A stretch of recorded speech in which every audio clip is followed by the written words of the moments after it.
하나님 말씀은 사무엘하 13장 28절에서 39절까지의 말씀입니다. 사무엘하 13장 28절에서 39절입니다.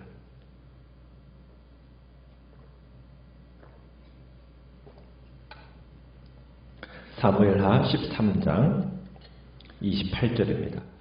압살롬이 이미 그의 종들에게 명령하여 이르기를 너희는 이제 암논의 마음이 술로 즐거워할 때를 자세히 보다가 내가 너희에게 암논을 치라 하거든 그를 죽이라. 두려워하지 말라. 내가 너희에게 명령한 것이 아니냐. 너희는 담대히 용기를 내라 한지라.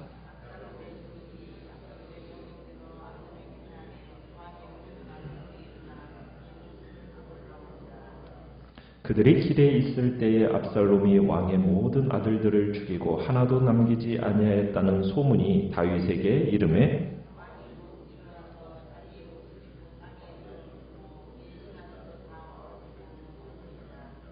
다윗의 형 시므아의 아들 요나답이 아뢰어 이르되 내 주여 젊은 왕자들이 다 죽임을 당한 줄로 생각하지 마옵소서. 오직 암논만 죽었으리이다. 그가 압살롬의 누이 다말을 욕되게 한 날부터 압살롬이 결심한 것이니이다.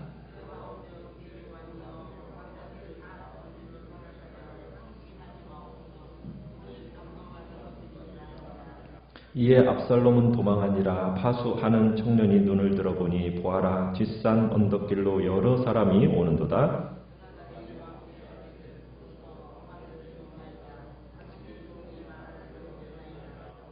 말을 마치자 왕자들이 이르러 소리를 높여 통곡하니 왕과 그의 모든 신하들도 심히 통곡하니라.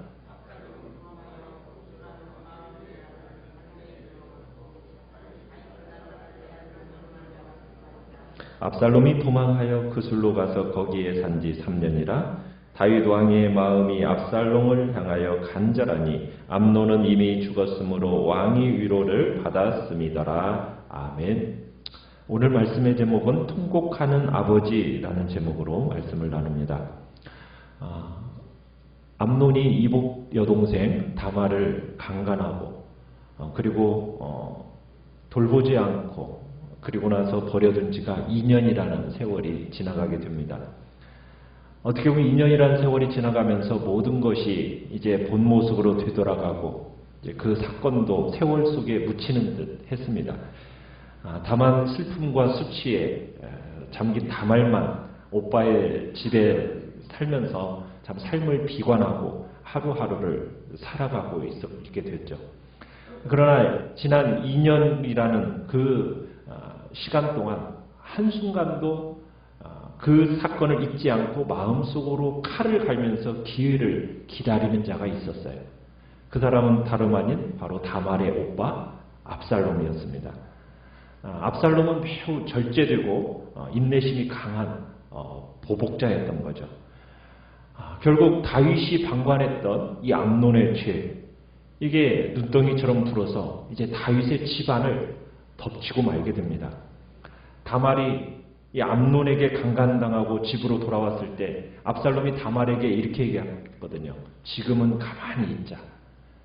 그 말이 무슨 의미인지를 이제 드디어 이제 밝혀지게 되는데 압살롬은 동생이 울면서 집으로 돌아온 순간부터 암논을 죽이기로 결정을 했던 겁니다. 다만 적절한 기회, 적절한 방법을 기다렸던 것뿐이죠. 그래서 어제 23절에 보면 바알 하솔이라는 곳에서 압살롬이 양털을 깎는 이제 행사를 또 나름대로의 어떤 자축을 하면서 모든 왕자를 청하게 됩니다. 압살롬은 잔치를 베풀 준비뿐만 아니라 무엇까지도 했습니까? 28절에 가보면은 암논을 살해할 만반의 준비도 갖춰놨던 거예요. 자신의 신호에 따라서 민첩하게 움직여서 그를 살해할 저격수들을 이제 장소 주변에다가 매복시켜 놨던 겁니다. 그러면서 이 사람들에게 이 일에 대한 책임은 본인이 지겠다. 그러면서 그들로 하여금 마음을 강하고 담대하게 하라고 이제 권면까지 해놓습니다. 그러면서 이제 잔치의 분위기가 무르익어갈 때 압살롬이 숨어있던 자객들에게 신호를 보냅니다. 그리고 그들이 일시에 몰려와서 암논을 치게 되고 결국 암논은 그 자리에서 칼에 맞아 죽게 됩니다. 어떻게 보면 압살롬이 무능한 아버지 대신에 암논의 죗값을 물은 것이라고 볼 수가 있습니다. 그러나 이 사건은 또한 나단이 밧세바 사건으로 인해서 다윗에게 선포했던 칼이 당신의 집에서 떠나지 않으리라는 말씀이 어떻게 보면 예언이 처음으로 성취되는 순간이기도 합니다. 잔치는 순식간에 아수라장으로 변했어요. 그리고는 암논과 함께 잔치에 참석했던 모든 왕자들은 이제 놀라서 황급하게 자리를 떠나게 됐죠. 그러면서 이 다윗에게 그 소문이 이제 가게 됩니다. 31절에 가보면 어떤 소문이 있게 되느냐면 정확하지 않은 소식인데 연회에 참석했던 모든 왕자들이 다 살해를 당했다. 이 소문이 왕궁에 이렇게 들어가게 된 거예요. 그러니까 모든 왕자가 살해되었다는 소식을 딱 다윗이 듣고 나서 어떤 반응을 보이냐면 31절에 옷을 찢고 땅에 누워버립니다. 극도의 슬픔을 표현하게 된 거죠. 그도 분명 자신의 집안에 문제가 있었다는 것을 다윗도 알고 있었어요. 그런데 이 정도까지 심각하리라고는 상상도 못했던 거죠. 어떻게 보면은 이 사건이 자신이 아버지의 역할을 제대로 감당하지 못한 데서 비롯되어 건데 암논을 또 그의 적절한 징계를 내렸더라면 참으로 이런 상황까지는 벌어지지 않았을 것이다 라는 그런 생각이 드는 겁니다. 그러나 이미 때는 늦었어요. 어찌할 줄 모르고 이렇게 누워있는 이 다윗을 위로한답시고 찾아온 한 사람이 있습니다. 누가 찾아왔습니까? 요나답이 찾아왔어요. 다윗의 조카이고 암논의 사촌인, 어떻게 보면은 암논에게 다말을 가까이 하라고 그래서 이런 모든 일을 정말 악마적인 조언을 제시했던 이 요나답, 참으로 다말에게 암논이 다말을 강간할 수 있는 여건을 만들어준 사람이 바로 이 요나답이지 않습니까? 자, 그런데 이 요나답이 정확하게 이야기를 해줘요. 뭐라고 얘기를 해줍니까? 젊은 왕자들이 다 죽임을 당한 게 아닙니다. 오직 암논만 죽었을 것입니다. 하면서 요나답이 정확하게 얘기를 해줘요. 그러니까 이렇게 얘기하는 거죠. 이번 일은 단순히 압살롬과 암논 사이에 해결되지 않은 문제를 정리하려고 압살롬이 벌인 사건입니다. 압살롬이 2년 동안 이 일을 벼르고 있었던 겁니다. 그러니 다른 왕자들은 무사할 것입니다. 오직 암논만 죽었을 것입니다. 너무 상심하지 마십시오. 이렇게 요나답이 얘기하는 거예요. 참 뻔뻔한 사람이죠. 그죠? 자신 때문에 결국에는 암논이 죽은 거 아닙니까? 참으로 이 모든 일들이 일어난 것은 결국 이 요나답의 조언 때문이거든요. 자, 그런데 전혀 미안해하는 구석이 하나도 없어요. 가슴 아파하지도 않습니다. 암논을 죽었다고 해서 상심하지도 않습니다. 정말 요나답 속에 간교한 인간의 전형적인 모습이 보여지고 있는 겁니다. 어떻게 보면 형제들 간의 불화를 부추기고 악을 도모하게 만들고 나쁜 일을 모색하게 만든 일에 앞장섰던 이 요나답. 우리 이 요나답의 간교함을 우리가 또 한번 보게 되는 겁니다. 자, 요나답의 출현으로 말미암아 다윗은 곧바로 어떤 구체적인 명령을 못 내리고 좀 더 소식을 기다리고 있게 만드는 효과를 발휘했어요. 그 사이에 압살롬이 어떻게 됐습니까? 37절에 보니까 도망가 버렸죠. 그죠? 어디로 도망갔습니까? 그술왕 암미홀의 아들 달메를 찾아갔다 했는데 이 달메가 누구냐면 압살롬의 외할아버지예요. 그러니까 압살롬의 어머니 마아가가 바로 그술왕 달메의 딸이었거든요. 이 그술이라는 곳은 어디냐면 갈릴리라는 동쪽에 위치한 나라입니다. 예루살렘에서 약 한 130km 떨어진 그런 곳이죠. 자, 그러면서 이제 이 요나답의 말처럼 다른 왕자들은 살아서 돌아왔어요. 그러면서 이제 모든 왕자들과 왕과 모든 신복들이 큰 슬픔에 빠지고 압살롬은 외할아버지 댁으로 이제 도망가서 이제 세월이 흐르게 됩니다. 몇 년 동안 도망갔다고 얘기합니까? 38절에 보니까 그곳에서 도망해서 3년을 지내게 되었어요. 그리고 다윗 왕은 아들을 생각하면서 매일 슬픔의 날을 보내게 됩니다. 자, 누구에 대한 슬픔이었을까요? 압살롬이었을까요? 암논이었을까요? 다윗의 성격을 감안하면 볼 때 죽은 자는 죽은 자고, 그렇죠?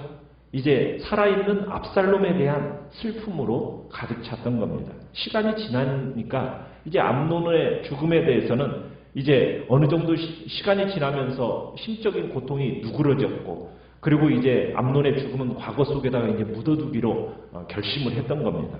그러니까 이제 점점 시간이 흐르면서 압살롬에 대한 미움이 무엇으로 변하기 시작했겠어요? 그리움으로 변하기 시작한 겁니다.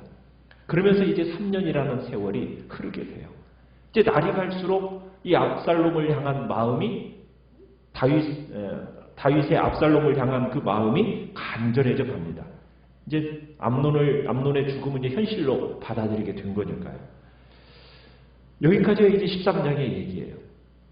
이 13장의 얘기는 부모의 죄가 가정에서 일어나는 비극의 원인이 될 수 있다는 것을 우리에게 보여주고 있어요. 이 사실을 우리에게 가르쳐줘요. 물론 가정에서 일어나는 모든 불행이 부모의 잘못 때문이다, 이렇게 말할 수는 없습니다. 그건 아니죠. 그러나 한 가정의 부모의 영향력이라는 것이 대단히 중요하다는 거예요. 부모가 저지르는 이 죄악들이 자녀들에게 악영향을 미치는 것들을 생각한다면 이 부모들이 자녀들 앞에서 어떻게 행해야 되는가, 이것은 두말할 것 없이 자명한 일이라는 얘기입니다.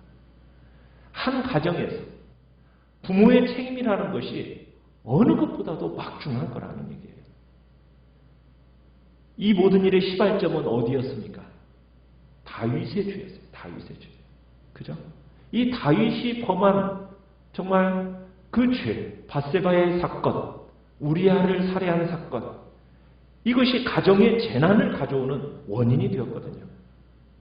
자식들이 강간을 행하고, 그리고 살인을 행하고, 이게 지금 누가 했던 방식입니까? 다윗이 했던 그 죄악들이 흡사하는 거예요. 그러니까 한 가정에서 부모의 역할이 얼마나 막중한지를 보여주는 장인 겁니다. 참 오늘날 우리 사회에서도 가정 안에서의 참 가정폭력이나 그로 말미암아 이루어지는 이혼들, 참으로 여러 상처들을 받고 자라나는 자녀들이 굉장히 많아요. 그런데 그 상처가 그냥 조용히 사라지는 게 아니에요. 훗날 그 상처로 인해서 또 다른 상처를 불러오는 원인이 되고 있다는 얘기입니다. 물론 우리는 예수 그리스도를 믿는 하나님의 백성들로서 예수 그리스도의 이름에 능력이 있음을 믿어요. 그 모든 상처를 치유하고도 남는 하나님의 은혜의 역사가 있음을 우리는 믿습니다. 그게 바로 복음의 능력이기 때문이죠. 그러니까 예수님의 이름으로 모든 것을 치유하는 능력이 반드시 있습니다. 그러나 적절하게 치유되지 않은 상처는 훗날에 똑같은 상처를 유발할 수 있다는 거예요. 그러니까 건강한 가정을 꿈꾸는 부모들은 어떻게 해야 됩니까? 하나님 앞에서 자신에게 있는 상처들을 올바르게 치유해야 됩니다. 예수 그리스도 안에서 우리의 모든 죄악들을 떠나고 정말 성실과 진리로서 하나님의 백성다운 삶을 살아가는 복된 가정들을 이루어가는 것이 굉장히 중요하다는 얘기가 이곳에서 나오는 겁니다. 참 자녀들은 부모를 통해서 세상을 보게 되어 있어요. 처음 만나는 게 부모거든요. 그러니까 부모의 모습을 통해서 결국에는 누구를 만나게 되느냐? 하나님을 만나게 되어 있어요. 그러니까 부모가 어떠한 세계관을 가지고 있고 어떤 가치관을 가지고 있느냐에 따라서 자녀들의 세계관과 가치관에 막대한 영향을 미치게 되는 거죠. 그렇기 때문에 정말 복된 자녀들로 자라가게 하려면 부모로서의 그 가치관과 세계관이 정말 중요한 겁니다. 부모의 가정에서의 역할이라는 것은 하나님 다음으로 중요한 것이기 때문이죠. 그러니까 거룩한 삶을 보여주고 자녀들이 타락하고 범죄의 길에서 방황하는 비극이 없게 하도록 정말 주님 앞에서 복되고 믿음의 삶을 살아가는 것이 중요하며 정말 눈물로 자녀 손들을 위해서 기도하는 것이 너무나도 중요하다는 얘기입니다. 자녀들의 죄를 심각하게 또한 생각해야 됩니다. 다윗이 암논의 그 죄에 대해서 철저하게 처리했다면 이런 사건까지는 벌어지지 않았겠죠. 다윗 왕가의 비극에 어떻게 보면 가져온 원인 중에 하나는 다윗의 방치였어요. 방치. 정말 많은 가정에서 요즘에는 자녀들이 보면은 어떻게 양육을 하고 있는 것 같습니까? 자녀들을 무조건 용납하고 떠받들어 줍니다. 마치 그게 선진교육의 방법인 것처럼 그렇게 하고 있어요. 그러다 보니까 학교에서도 선생님들이 건들 수가 없어요, 이제는. 왜? 가정에서부터 자녀들을 향한 제대로 된 교육이 안 돼요. 매를 절대로 들지 않습니다. 그냥 훈육이라는 것 대신에 그냥 무조건 용납하는 거예요. 자녀들이 잘못을 해도 그냥 지나가요. 그러면은 얼마나 끔찍한 일까지도 벌어질 수 있는지를 오늘 말씀 보여주는 거예요. 그래서 오늘날 소위 버릇없는 아이들이 얼마나 많아져 버렸습니까? 절제할 줄도 모르게 되고 양보할 줄도 모르고 그런 아이들이 정말 자기 하나만을 위한 그런 세상인 양 버릇없이 살아가는 아이들로 넘쳐나는 세상이 되고 말았던 거죠. 그래서 성경은 분명하게 얘기해요. 뭐라고요? 체벌할 건 체벌하고 경고하고 교훈하고 가르쳐야 된다라고 분명하게 말하고 있어요. 한 가정의 질서와 자녀의 미래를 열어주기 위해서는 적당한 교훈과 책망이 함께 동반돼야 될 것을 우리에게 성경은 가르쳐주고 있는 것입니다. 그냥 무마하고 그냥 넘어가 버리는 것, 처리하지 않고 그냥 넘어가는 것에는 인생을 타락으로 내모는 결과를 양산할 수 있다는 것을 성경은 우리에게 보여주고 있는 것이죠. 오늘 우리는 정말 우리 안에 죄의 문제에 대해서 심각하게 생각해야 될 것을 다시 한번 우리에게 가르쳐주고 있습니다. 죄가 어디까지의 결과를 가져오는지를 우리는 생각하면서 그 결과를 생각할 때 죄에 대해서 우리는 정말 얼마나 무섭고 죄를 멀리 도망해야 되는 그런 자리에 우리가 서야 될지를 다시 한번 확인하게 되고, 그리고 죄를 지었다면 그것에 대해서는 정말 예수 그리스도 안에서 적절한 정말 치유의 과정들을 밟고, 또 자녀손들을 양육함에 있어서 죄에 대해서는 어떻게 해야 됩니까? 반드시 그 죄에 대한 처벌이 있어야 우리의 자녀손들이 그 죄에 대한 심각성을 가지고 복된 길을 걸어가게 된다는 겁니다. 자녀의 탈선 뒤에 통곡하는 부모들이 참 이 시대에 많아지고 있습니다. 우리는 자녀들의 장래를 우리는 내다보면서 눈물의 기도가 필요한 시대임을 우리는 기억합니다. 오늘 주님 앞에서 우리의 가정과 자녀손들을 놓고 먼저는 내 삶의 죄와 허물들이 주님 앞에서 철저하게 먼저 회개되어지고 치유되어지는 역사를 놓고 기도하며 나가시기 바랍니다.